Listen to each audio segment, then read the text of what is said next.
Okay na.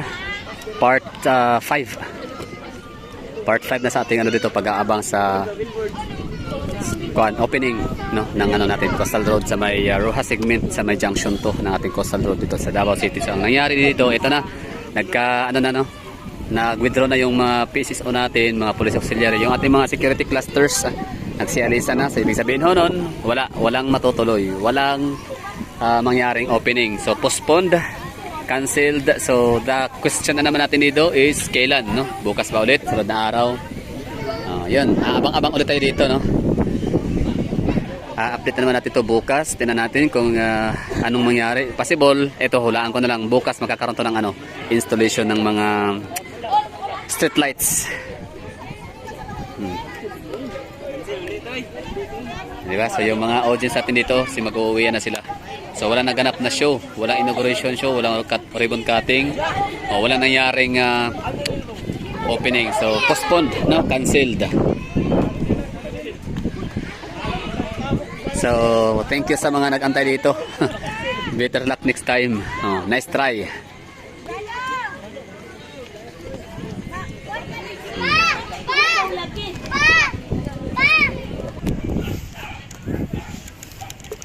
So yun walang mangyaring opening, walang nangyari, ang daming nahopya. So hindi pa natin matatraverse talaga itong kabuuan ng Davao City Coastal Road Junction 2 dahil nga sa kadahilan ng postponed, cancelled. Ayan ready na sana yung natin mga CTTMO. Okay. So na sila, withdraw na tapos yung kailangan mission dito sa lugar para sana mag-secure ng lugar, giving way para sa mag-inaugurate or sa tawag nito ribbon cutting kung sino man yung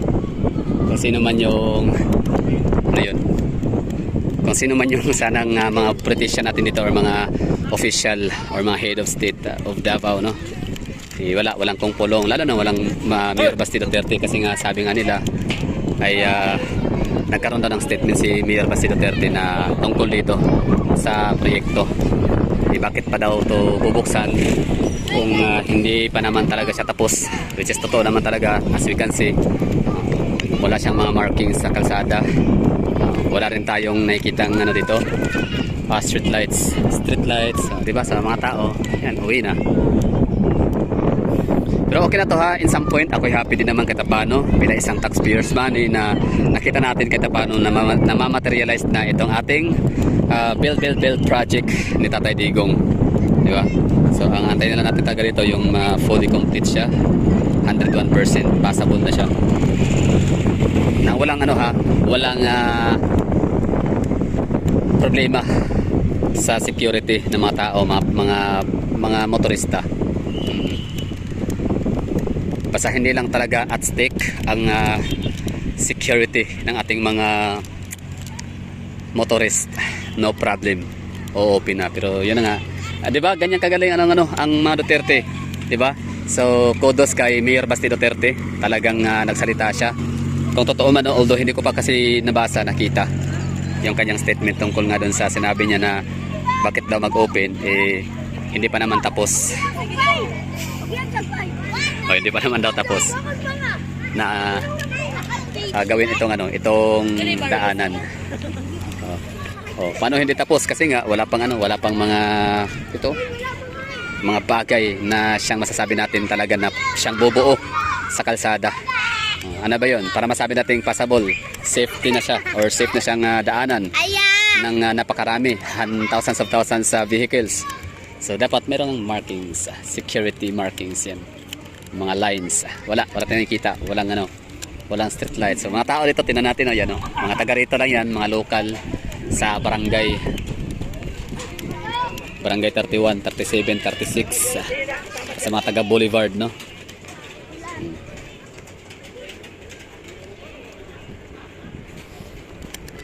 Wala. Hopya, no? Dami na hopya yung mga nag-abang doon ng matagal sa kalsada sa entrance area ng Rojas dito. Tsaka doon sa kabila, panigurado, no? Dami rin doon. Marami rin nahopya sa lugar. Maraming napaasa Akala nila madadaanan na, yun pala hindi. Pinaalis sila around mga 5:30 sa hapon. Inabisuhan silang dumiretso na lang kayo. Ito pala dapat yung magiging ruta.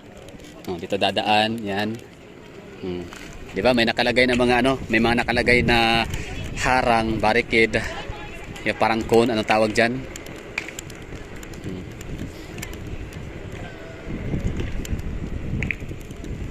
Di ba? Wala tayong nakikita na sasakyan na dumaan dito. So okay na siguro tayo dito, no? We're done. Thank you for watching. At maraming thank you sa pagsama sa atin. Basta normal ang mga taga rito, mga bata lalo na, kasi tambayan na itong lugar na to dito. Di balik tambay sila sa lugar, the place where they belong.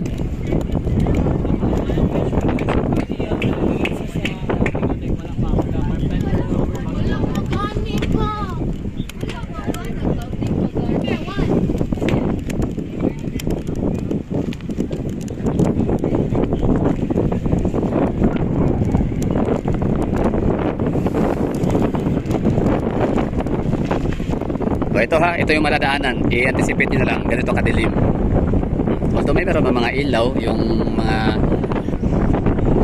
sasakyan, pero syempre iba talaga yung mayroong street lights. Dilim niya, no?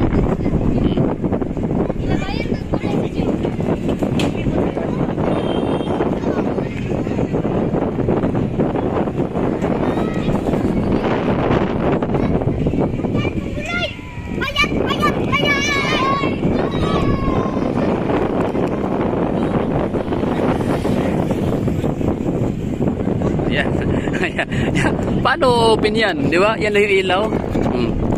Di ba? Paano yan magiging passable? Hindi ganun ka-safe. Shout out. Di ba?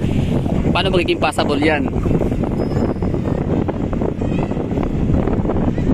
Dilim.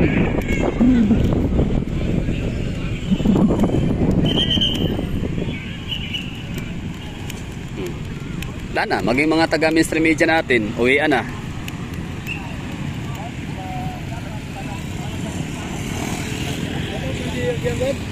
Pwede na. Agi ka magbaktas. Dili pwede. Ano siya, na-postponed, cancelled. Mao na atong Tokyo na po ko kanus ugma ba so adlaw. So cancel na siya, dapat alas 5 pa lang open na siya sa orasan na. So alas 5:51, so hapit na mag alas 6, so postpone na siya. Katong mga nagpila daghang kayo ganina, kay mo try lagi mo testing og agi, wala na gipalakaw na sila. Gi na sila, gi prangkahan na nga dili madayon. So di pa madayon. Anak kay jeep unta dala? Sa kinanong ba kung gagaw ba? O nasa nga wala pa. Mabaktas yung pwede nakagilid. Baktas, sapit na baktas. Sige. So yun na, no? Cancelled.